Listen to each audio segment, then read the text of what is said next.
সুপ্রিয় দর্শক বন্ধুরা, আসসালামু আলাইকুম। সময় অসময় খেলা ইউটিউব চ্যানেলে আপনাদেরকে জানাচ্ছি স্বাগতম। দ্বিতীয় টেস্টের শুরুর দিনটা একটা দুঃস্বপ্নের মতোই শুরু হয়েছে ধরতে গেলে।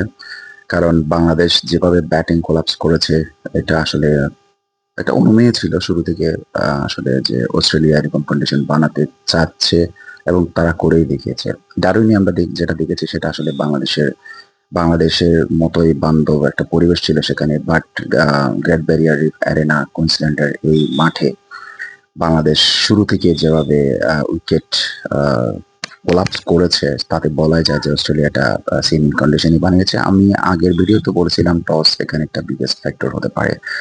সেহেতুই আসলে বাংলাদেশ ব্যাটিং করে মাত্র 64 রান করেছে সব উইকেট হারিয়ে।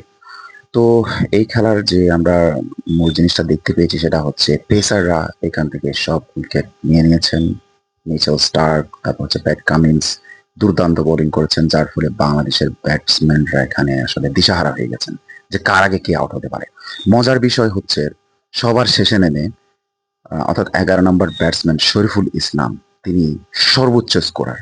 চিন্তা করে দেখেন, শরীফুল ইসলাম হচ্ছে আজকের দিনের প্রথম ইনিংসের দ্বিতীয় টেস্টের প্রথম ইনিংসের সর্বোচ্চ স্কোরার হচ্ছে শরীফুল ইসলাম।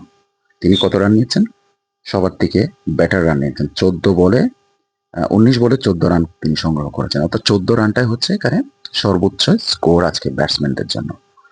তো কনগ্রেস শরীফুল ইসলাম।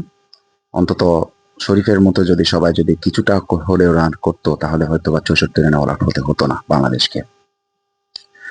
তো আসলে আমরা হয়তো বা এক্সপেকটেশন বেশি করেছিলাম বাংলাদেশের কাছ থেকে, কিন্তু কৃতিত্ব তো দিতে হবে যে অস্ট্রেলিয়ান বোলারদেরকে যারা আসলে দুর্দান্ত বলই করছেন। মিচেল স্টার্ক, তিনি 10 ওভার বল করেছেন, 12 রান দিয়েছেন, 6 উইকেট নিয়ে নিয়েছেন, ইকোনমি 1.20। Just incredible bowling.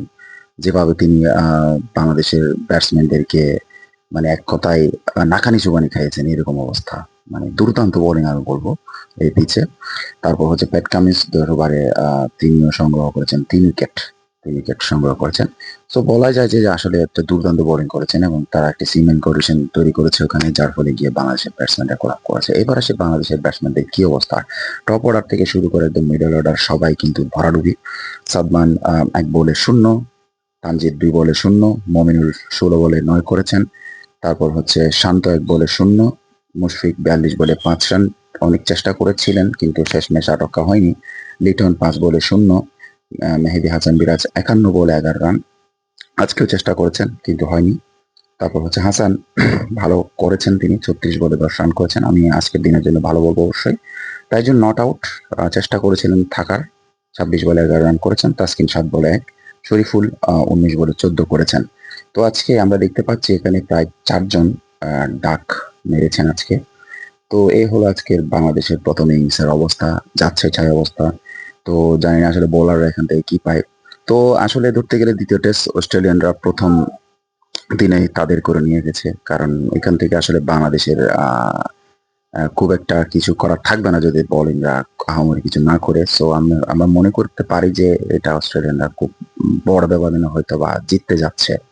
কারণ তারা যদি ব্যাটিং এ যদি বড় একটা লিড নিয়ে ফেলে তাহলে তো এখান থেকে বাংলাদেশের আর কিছুই করার থাকবে না, কারণ এটা এমন একটা পিচ যেখানে বাংলাদেশের ব্যাটসম্যান আসলে দাঁড়াতে পারছে না, এরকম একটা অবস্থা। সো আপনার কি মনে হয় বাংলাদেশের বোলিংরা কি করতে পারে? সো কমেন্টে জানিয়ে দিবেন। ধন্যবাদ।